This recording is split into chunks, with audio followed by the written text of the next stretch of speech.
Welcome to Storytime with Mrs. Cushman. It's February, and so we're going to be having a holiday next week for President's Day. And so I thought I would read you a book about President Abraham Lincoln. It is called Looking at Lincoln. The author is Maira, Kalman, and it was written in 2012. In Washington, D.C., there is a monument to Lincoln, and this is a picture of that in Washington, D.C. This is his famous speech that he gave. Some of the words there. So here we go. One day while walking through the park on my way to breakfast, I saw a very tall man. He reminded me of someone, but I could not think who. At the coffee shop, I ordered pancakes. They were delicious. We paid with a Lincoln. $5 bill has Lincoln on it. And 2 Washingtons. And then I remembered the man I had seen looked exactly like Abraham Lincoln. Abraham Lincoln, the 16th President of the United States. Who was he? I went to the library to find out. Abraham Lincoln was such an amazing man that there are over 16,000 books written about him. I wanted to read them all, but I got lost in photos of his unusual face. I stared at one. I could look at him forever. He was born in a small log cabin in Kentucky on February 12, 1809. The family was poor. Abe was a dreamer. He did not like to do chores. He loved to read. He was lucky his stepmother loved him like crazy, and he adored her. She looked so stern, but she let him dream and read as much as he wanted. He went to school for only 1 year, but he was curious and taught himself many things. They had hardly any supplies and of course no electricity. Abraham spent many hours reading by the fire's glow. One day, he was kicked in the head by a mule. He slept for 2 days, then he woke up and grew up and decided to be a lawyer. He did like to argue.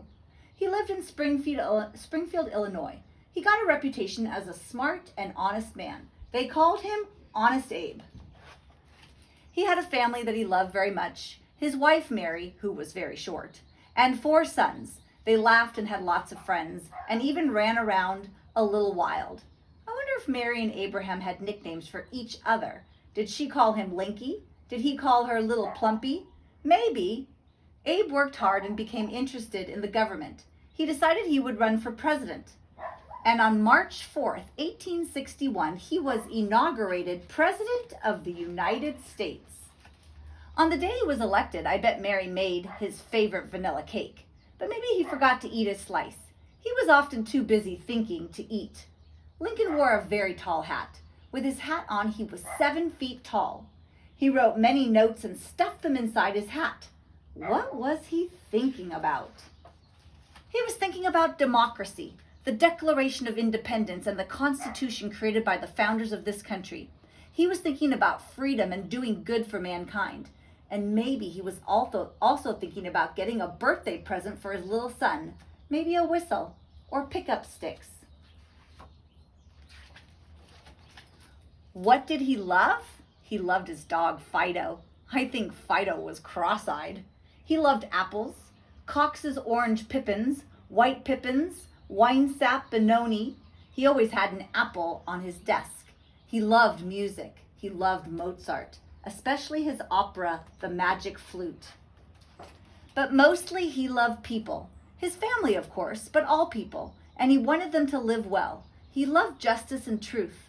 The country was in trouble and headed for war. After hundreds of years of slavery, people were saying, enough. There were courageous people who fought for liberty, like Sojourner Truth, and Frederick Douglass, who had been a slave until he ran away to the North. Both of them met with Lincoln and spoke of the plight of slaves.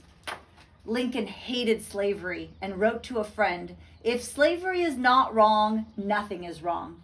During his presidency, he issued the Emancipation Proclamation, the first official step toward freeing millions of slaves. It was a difficult time to be president. The Southern states, the Confederacy, wanted their own country where slavery was allowed. Lincoln said, no, we must stay one country. The northern states, the Union, believed that slavery should be abolished, so they went to war. In a museum, I saw the uniform of one of the first soldiers killed in the Civil War. Here is a bullet hole at the point of his heart. There were 14 brass buttons on the front of his tunic. One was shot away. 13 brass buttons remain. The soldier's name was Elmer, Ephraim Ellsworth. Terrible things happen in war. The Civil War ground on. Lincoln went to Gettysburg, Pennsylvania, the site of a big battle. Thousands of soldiers were buried there, many with just a number on their grave. On that sad land, Lincoln gave one of history's greatest speeches, the Gettysburg Address. It was short, only 272 words, ending with, "Government of the people, by the people, for the people, shall not perish from the earth." The war was finally ended in 1865. Almost 1 million people had been killed or wounded. The North had won. The people had suffered greatly, but now it was time to rejoice and to start to rebuild the country with Lincoln leading the way. But it was not to be. After the agony of the war, Lincoln wanted to lighten the mood. He took his wife to see a funny play. During the play, he was shot, murdered by a wretched man who did not want slavery to end. Lincoln had been rocking in this chair. People carried him across the street to the home of a friend. He died the next morning, April 15th, 1865. He was 56 years old. The news spread. People across the land wept with grief for their fallen leader.